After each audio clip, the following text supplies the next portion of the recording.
everybody, and thank you for joining us for episode 4 of the Three Owls podcast. Today, your hosts are Terry, and Haley. we're going to chat a little bit about part 2 of the conversation, Can You Love Too Much? In episode 3, we addressed things like self-love, romantic love, platonic love. Today, we're going to talk about pets and maybe a couple other things, depending on what else pops up. Wanted to say a quick thank you to everybody who is joining us. If you're a new viewer, thank you for joining us. If you are a returning viewer, thank you for coming back. If you have any questions or anything like that, you can find all of our socials and our details below in the description box. You'll also find timestamps as well as show notes of anything that we talk about today, and links for anything that we discuss today will be linked below in the description box. I have my notes on my lap, and I also have some knitting to keep my hands busy, so you may see me looking down a little bit. I apologize in advance. We're going to pick up where we left off. I did have something else that I'll bring up later after we discuss the pets conversation, but I'll spur that conversation as it comes up. Well, before we get into that, seeing as that, because I like to know what you're knitting. So what is it that you're knitting? See, this is I'm knitting a sock. I always have a sock on the needles. Speaking of love, I love to knit. I have a sock on the needles. I always have something sort of easy so that I can work away at it and keep my hands busy, but not necessarily have to think too much. I can knit these in the dark. I can knit them pretty much anywhere without too much effort. So this is a self-striping sock colorway from Polka Dot Creek, who will be linked below because she's my favorite dyer. Her name is Shelly, and she's a lovely human being. She's located in Airdrie, Alberta. And it looks like candy corn. Like, how cute is that? That's very cute. Does she ship? Like, it does. Oh God, yeah, she ships. Yeah, she ships everywhere. You can find her on, it's polkadotcreekyarn.com is her website. Again, everything will be linked below. So if you are interested in looking for stuff like that, she has the most delicious colorways. I'm not really into Halloween. Like, Halloween's not my jam. And this happened to be right around when I was getting admitted into the hospital, and I had started knitting this sock, and then I lost my knitting mojo. But candy corn, talking about love, like, this is a love-hate thing. Do you love or hate candy corn? I know this is not even remotely the right time of year, but candy corn is like cilantro. You either love it or you hate it, and it's a very polarizing tried it, actually. What? I don't think I've ever tried it. I don't think, like, kettle corn. Nope. Love. Candy corn, I actually don't have any recollection, and I might be lying, but I don't actually remember putting it in my mouth at any point in time. So I'm on team candy corn. I am not on team cilantro. So, like, you guys can have an argument below. Coriander for people not in North America. Right, sorry. And I don't know, is candy corn in Australia? Like, do you guys even have it? I think so. It's probably coming over now, I would say. Like, we had Halloween just before, like the Halloween before I left, there were the big orange pumpkins that are purely for decorative purposes. Starting to show up in like the grocery chains. But like, you probably wouldn't carve like a Japanese blue pumpkin. I think are they Queensland blues, and there's also like a Jap pumpkin. You have blue pumpkins? Well, it's kind of like a bluey, like a gourd? Like a bluey color on the outside. Queensland, I think they're Queensland blue or a Jap pumpkin are the two main varieties you can get. I said Japanese. Like, I actually don't know if that was short for it or not. I think that's could be completely wrong, but Jap pumpkin is. Anyway. So, down a rabbit hole. You said Bluey, so I also want to address that later on. So we'll get to that. So, are we finished our introduction? We said who we were. We said what we were going to talk about. We thanked everybody for coming. We talked about everything below. Yeah. And I'm just going to throw it in because it's still a learning for me. So thank you to everybody who's been so patient with us. Also, apologies if we screw up. So apologies if we screw up the lighting, or if, we get interrupted by a dog, or my husband brings me a hot dog because I think he's bringing me a hot dog for lunch and he doesn't know that we're doing this right now. So, And then candy corn. Do you love it or hate it? tell us in the comments below. I love it, which is why I bought this candy corn colorway because, like I said, I'm not really into Halloween. I have like 1,000 Christmas socks, but this is what I'll do for Halloween. Right. We're going to start Spin Me a Yarn. Yeah, sure. We're going to pick up where we left off from episode 3, where we discussed the topic, can you love too much? And we kind of left it as the pet conversation. Are you able to love a pet too much?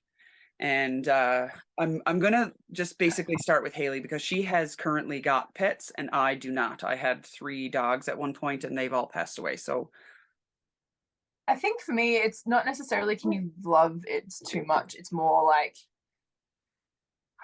it's an emotional commitment for a period of time. And also like I guess when you're on the outset, particularly for dogs, like Bella, our dogs are a medium to large size dog. So I think in terms of like statistics, like time frames, is that she'll probably be around for 10 to 15 years, depending on how life goes. But like, is the when you're reflecting or anticipating, it kind of comes back to that foreboding joy, right? Like, are you willing to go through the grief of loss, having loved something so much? And particularly, like, I'm more of a dog person than a cat person, and dogs will like love you. That like no one else is going to be as excited to see you walk through the door as a dog will. yeah. Like they're just all in all the time. And That's the thing. Like if you compare a human's capacity to love versus a dog's capacity to love, like I feel like they're on a different planet. They can love unconditionally. yeah. And I think that's the thing, is that they take up so much space in your heart that when they're gone, like kind of what we were talking about, like that, the either foreboding joy or like the knowledge of the grief that's going to come, like is the like what it comes down to, I guess, is are you willing to go through the aftermath for all of the joy of the during? But I think that that's kind of like a practice space for just life in general. Yeah. So not so much can you love too much, but is the loss worth the love? Yeah. Is more the question when it comes to a pet. Yeah. And I think people have different reasons for getting pets, like whether it's company or like for Bella in particular, I'd been looking for a dog because I needed to feel more grounded and more present in my day-to-day life. Mm-hmm. And I needed some semblance of like structure or routine, and just something to love that wasn't a plant. Yeah. Which I think I mentioned previously. You can also, we've also dog sitting for a little golden at the moment. She's unhappy that I've blocked her out of the playroom. She wants to be part of the pet part of the podcast. Yeah. She's yeah, her parents are off doing fun things in Banff. But yeah, so it's just like, and it's so nice to be able to even just like share in like multiple pets, like having a like a play date for Bella, especially because as she gets older, she seems to get a little less flexible. Just like us. Just like us. I get less flexible as I get older too, emotionally and physically. Yeah, I think for me, it is worth it. And I have to have the emotional capacity to be prepared for the loss because I do love deeply humans and pets. And I just think that because they love us so unconditionally, that they deserve you to love them as much. Well, and I don't know if that's even possible, but to have access to that. Yeah, just like just let it out. Just love it, man. Let it flow. And then just be prepared for the loss that comes with it and know that it was worth it because you know, the loss is huge, but it's funny, as I'm sitting here, there's a picture right behind my computer that I had a photographer do for my 32nd birthday, and it's me and my 2 dogs. And so Duke was the Mm. black lab and Gibson was the Irish wolfhound.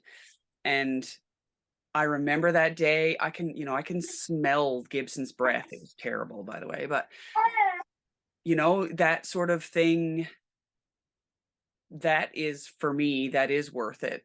I remember the loss as well, and I remember how hard it was for me to lose both of those dogs. And then, my stepdog, my dog that I inherited from my husband, and the loss was huge and still is. Like, I still think about all 3 of those dogs and even They my have dog such that a I had before I met significant my impact. husband. So, Yeah. They have such a significant, like they're part of the tapestry of your life, right? yeah. Yeah. And I know now that I'm not ready. Like, I don't have the emotional space to carry and love a dog. Not that I don't have enough love, because I would.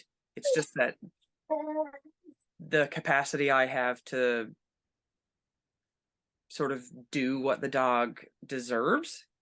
Yes. Well, I think that's the thing too, and unfortunately, that's why a lot of shelters saw an increase in animals Yeah. after like life kind of went back to being a little bit more free and open. Is because people didn't have the space for what the animals needed Yeah. um, when they weren't so homebound. Yeah. I think too, like I with Bella because she was an Australian dog, and then she came here. Like sometimes, He hates you especially because it's cold here. well, like it's been like it was -40 the other day, and especially with Jack, like if I'm at home and the days aren't they're getting longer, but like they're not super long, and so like I can't take Jack outside and walk her at the same time. Um, and like I don't think you want to be outside. Like it's No. 140. Like your paws are going to be sore.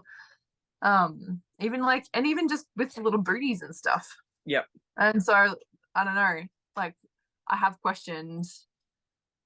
Like you went from having a life that was and because she was so involved in my work life as well, she would come to work with me most days, and the door was always open at the back if she was home. Whereas here, like you can't do that. Like No. so she was a lot more like she's lived a very full social life. And she's only 6. It's not like it's over, but Yeah. yeah, like she had less of that obviously with my parents before she came over. But like still was going to the beach once a week. Um and here she has to wait until the rivers thaw before she can get in the water again. So it's like what I don't know, like being with me, I think like she's my dog and my responsibility. Yeah. I just feel a bit like, oh, like I'm sorry that your life isn't as full as it used to be. And my I'm sorry Canada's cold. so yeah, like I have a baby. Well, we have a baby in the house, and like he demands a lot of attention. And so I just try and make her like give her as many social opportunities as possible because she does know what life is like to be full. Totally. And Yeah. yeah, like as opposed to a Canadian dog, which is born into this garbage, Like doesn't have a so I go beach. out like once a week. Yeah, doesn't have the sun. Sorry, I'm getting texts from my husband about my lunch is ready, so I'm just texting him back. I apologize. Um, Hot dog in 20. Well, because yeah, we're zooming obviously, so we'll try and keep it to like the one session. yeah, let's do that because it looks like I also have to get my kids as well, who spent the night at grandma and grandpa's. Nice. Yeah. It's well this was such an on the off the cuff It suggestion. was, it was. Loving Um, and we had to so start sorry, the restart because I had second to piece finish of this dinner. conversation that I wanted to talk about was, speaking of Mm. getting a text message from my husband and staying at grandma and grandpa's, is watching other people love, which we Yeah. hadn't really touched on in um the first episode as a topic that we would address. sorry, maybe before we go there, should I say, are we complete with the pet conversation? Yeah, Yeah. basically they're awesome, but be prepared to be responsible, and it's gonna suck when they're not with you anymore. Yeah. Yeah. And they don't deserve us. We don't, sorry, we don't deserve them. Is Yeah. they're so amazing. So yeah, the conversation that came up for me over Family Day weekend, which was, you know, on the 20th or whatever of February. We're now recording, what is it, the 25th? Yeah. And Family Day weekend, my brother and his family came to visit us, and watching my brother love my children and Yeah. watching my children love my brother and his family, like his two kids, his wife, him, it I don't like I felt like the Grinch, you know, like my heart exploded. It just like filled up my chest, and it made me feel so much joy and so much love to watch them be loved and to love other people other than me. Um and then it brings me, you know, thinking about the stage that you're in, and obviously you comment on this, but watching your partner love your child and watching your child love your partner, it's Hmm. speak of the devil. It's incredible to see the love that they have for one another, and it just again fills you up. He's all the love. Yes, especially when it's like those little moments, like whatever time in the morning. Like Jack absolutely like adores Ian, Yeah, and hi, this is joining Ian. us. Welcome. I've brought you some coffee. Oh, Too many thank you. eggs. Oh, even And better. mini eggs. Now that is love. Kinder. Kinder eggs. When it's beauties. Okay, thank you. The love in episode. Right? How perfect was that? You better be Can okay Drew with pop being down with the hot viral on dog? the internet. The back door's done. Bruna ate it. Okay. Okay. Yep. Sorry, a lot of things happen in a very short space of time then. Yeah, all good. Yeah, and I think yeah, I'm done. Pets are awesome. Let's move forward. We were on to watching people Family love is each also other. yes. Yeah. Oh yeah, like the small moments of like if like sometimes in the afternoon, like if Ian has a nap and it's almost like it's around Jack's nap time, like they'll just have like a little cuddle nap, and it just it just is so cute. Yeah. That's the kind of stuff, like the oxytocin love. Yeah. Yeah. Yeah. Mm. Like, how cute is it? My husband's upstairs making me lunch. Your husband brings you a coffee. Oh, you know who we're gonna link below? John and Julie Gottman. If you don't know Oh anything yeah. about them, speaking of love and marriage and those types of things, I'm gonna probably butcher it, but John and Julie Gottman have been studying love and relationships for like 40 years or something. And all the books, all the amazing books that they've written so far about love. And one of the thing that made me think about those two is the husband bringing you coffee and the husband bringing you, you know, making you lunch. That's love.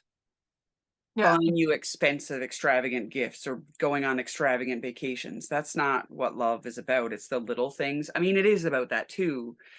Yeah. Just And that's not what keeps a relationship together. It's the things like bringing you a coffee when you need it, or yeah, it's the honeymoon versus the day-to-day. yeah. And I think too, like I keep getting like education things for the Gottman stuff. I just don't have the space to like learn about it, but I love it through like my professional development portal. Yeah. And one of the things when I first heard about them years ago is, and the thing that I love is that like they can read like the micro movements of people's faces and when they are talking to each other, and condescension being the biggest predictor of whether or not a relationship will stay the same, will stay together or end. Yeah. And they have like such a some stupid high percentage of like accuracy of being It's able like to like 96% within 15 minutes. massive. If they watch a couple, and Yeah. I'm butchering it, so I'll link it below.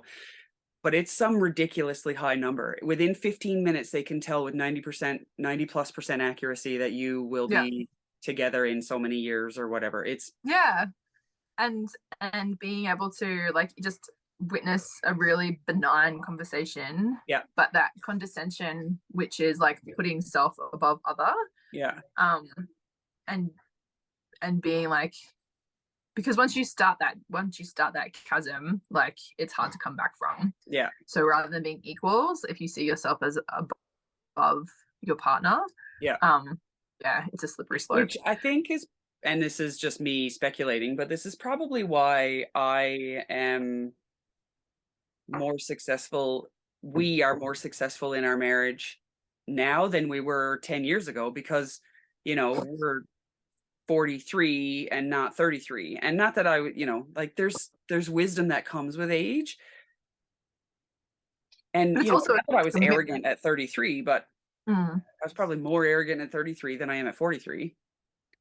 I think too, like your priorities change as well. Like obviously there's couples that like get together super young and stay together forever, and that's phenomenal. It's totally doable. Yeah. I think I would not be with the person I was with in my 20s. Well, you aren't. And neither am I. And then the reason for that is multiple.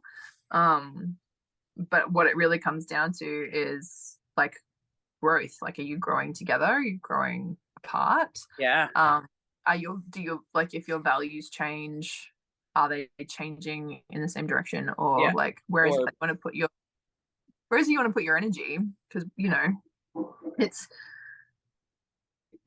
is it something that you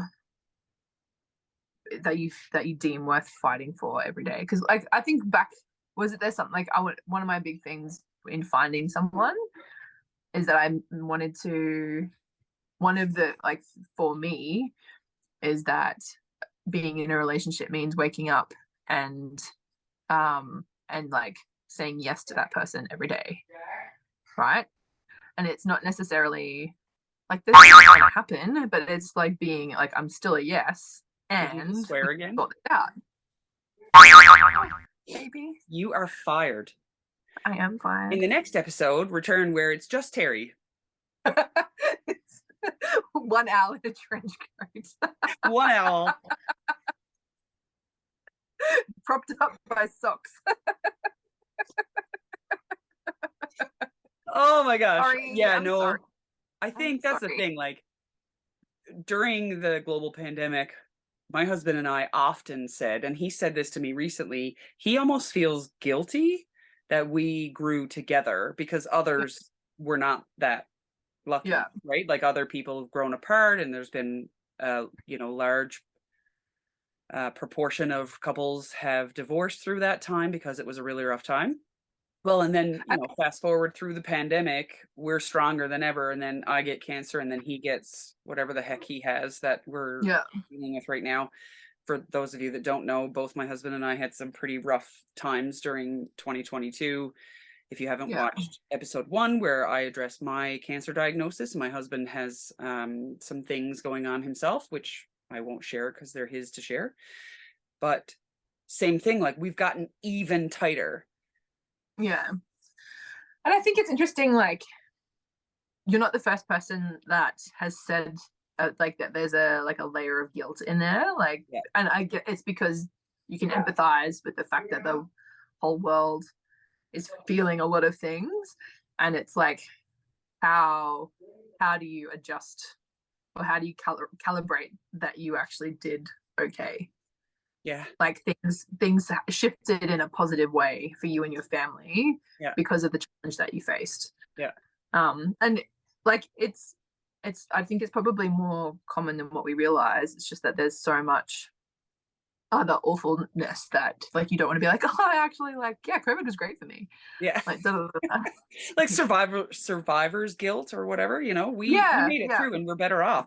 Sorry for your loss that you didn't. Like it's just not, it's just like, I just don't think the population is there yet to talk about it in a way that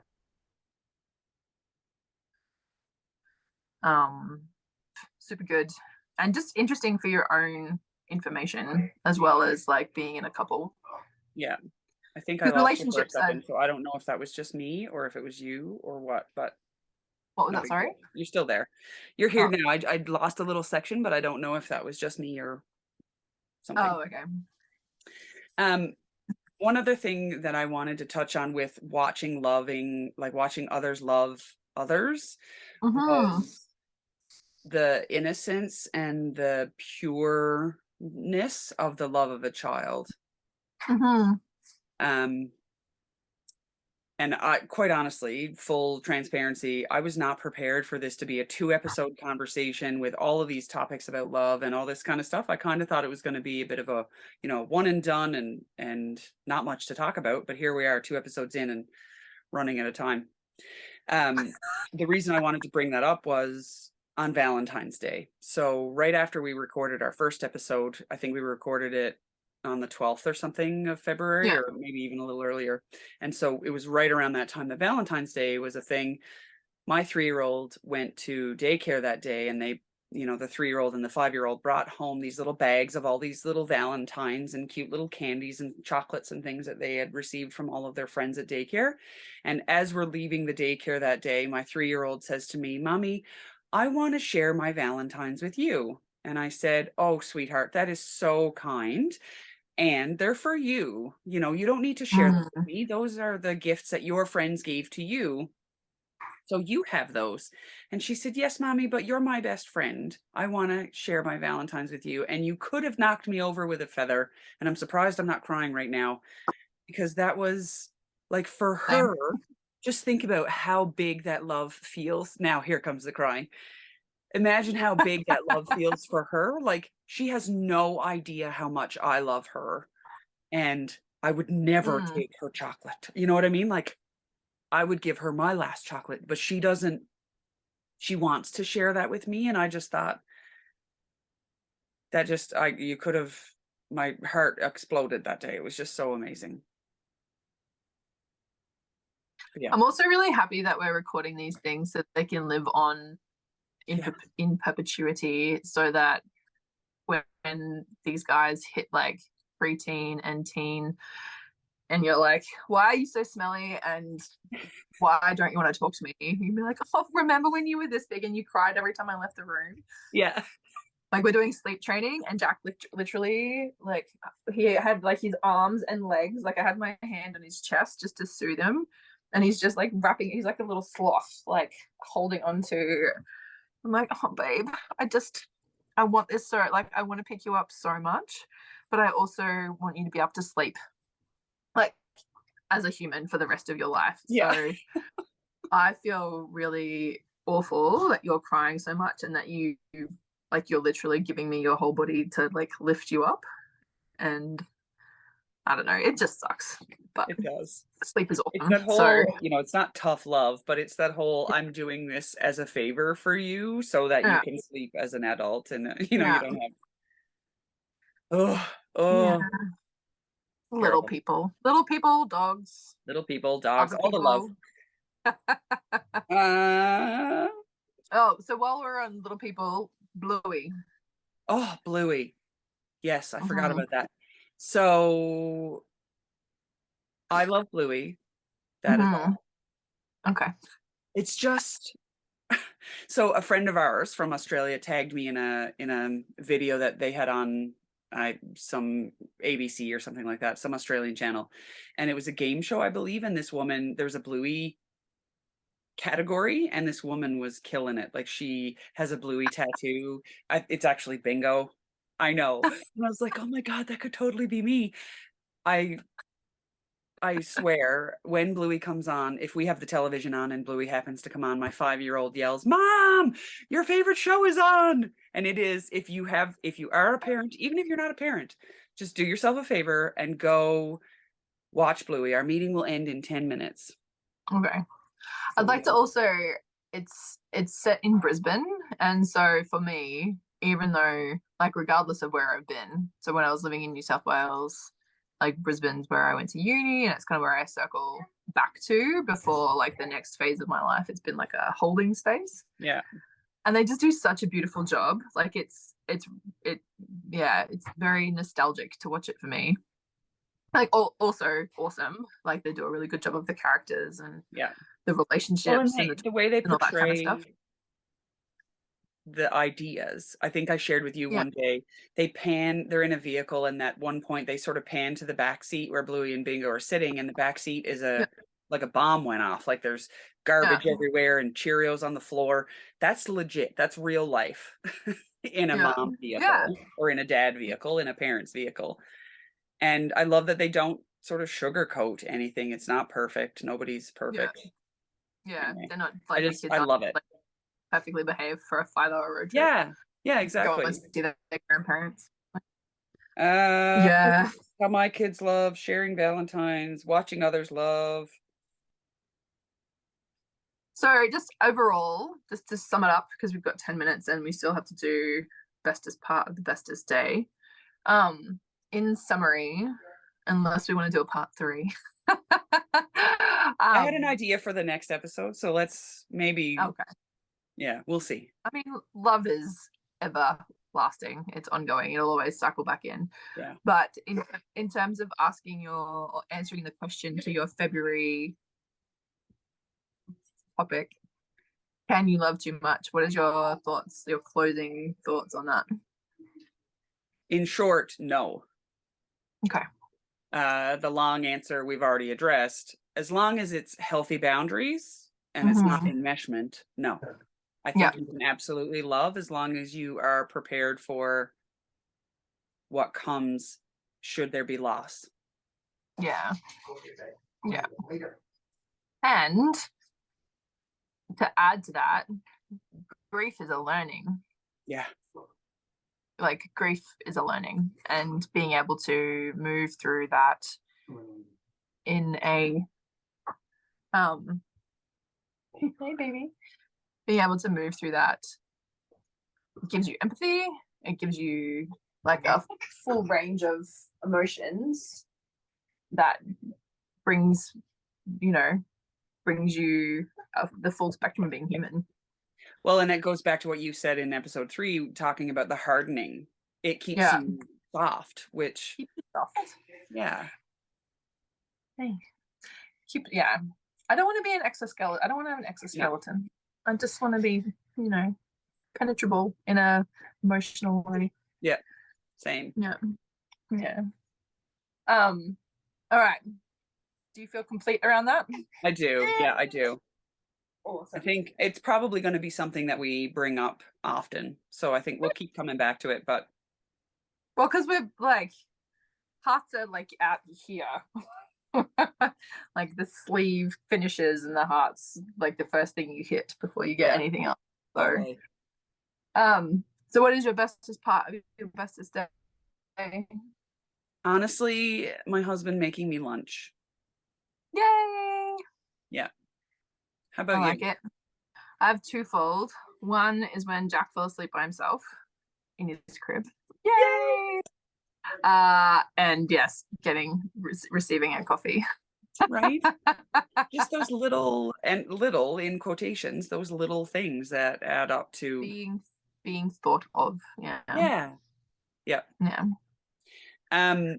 So in the outro conversation, I was going to propose, and this is so, I don't know what the word would be, like cliche or maybe camp. It's a bit camp. I don't know what the word is to describe it, but would you want to talk about in episode 5 in March anything to do with luck? Oh, sure.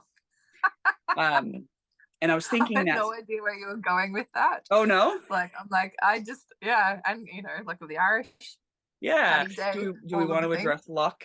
And maybe it's also the spring equinox. Oh. Yeah. So with like, that comes what? Planting seeds. So moving into, because like to get astrological for a second, we're finishing up the astrological year with Pisces at the moment.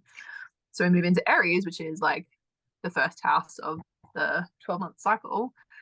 And that's like, it's a fire sign. So we're starting and the spring equinox. So we're sort of just planting seeds for what's to come. Ooh, because I think we're going to have a pre-meeting to have a conversation about that. I'm excited about this one then. We can do 2 parts. Yeah.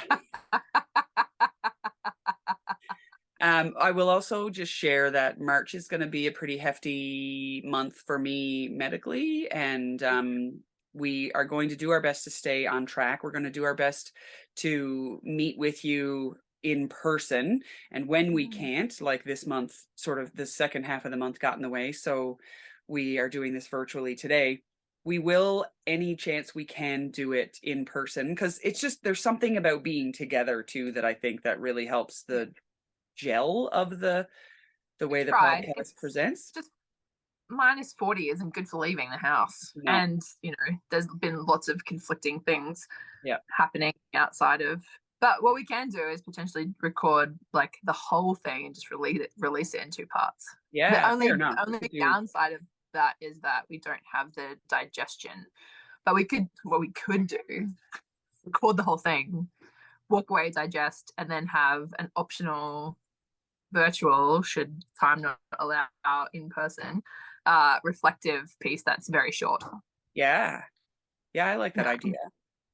The world is our oyster. So we do what we want. This is our podcast. We do whatever we want. Exactly. So with 3 minutes left, I didn't even ask you. What? You asked me in, like, was I complete with it? Do you have any sort of summary closing thoughts, or did you do them? I'm out of it. No, I pretty much agree with you. I think, like, in terms of loving too much, healthy boundaries. Healthy boundaries, and like taking time to learn about yourself. And what it is that you need. But like, I love. I just don't. I don't feel. I would, and my dating history is a shining example of this. I would rather be hurt and have to learn and be where I am now than have not moved through that process. Like, it sucked, but it wasn't like the emotions that I moved through were never life-threatening. It was necessary. It was just to get where you are now. No one likes to be rejected or do the rejecting. Like, none of that's awesome. But I definitely, like, it brought me exactly who and what I was looking for. So, like, it's all a learning.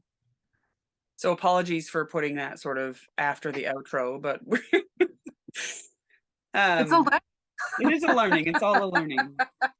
So as we mentioned at the top of the show, all of the socials, all the links, all of the timestamps, everything are noted below. We will come back ideally mid-March to have a conversation around luck and some of the spring equinox things, and maybe a bunch of other really fun, cool things for March that we don't know yet because we haven't had time to actually process it. Again, thank you to everybody who's watching. Thank you to any new viewers that have joined us. Thanks to anybody who has subscribed or liked our videos. Thank you to those that watch it from start to finish, even when it is 80 minutes long. Spoiler alert, that was episode 2, so that's up to you if you want to go back and watch that one. Thanks for sticking with this. What's that? I just said thanks for sticking with this. I really enjoy doing these, and I hope that people get something out of them. Same. And on that note, before we lose time, we're going to say thank you for joining. We'll see you next time in episode 5. 5. Yeah. Talk soon. Bye. Bye.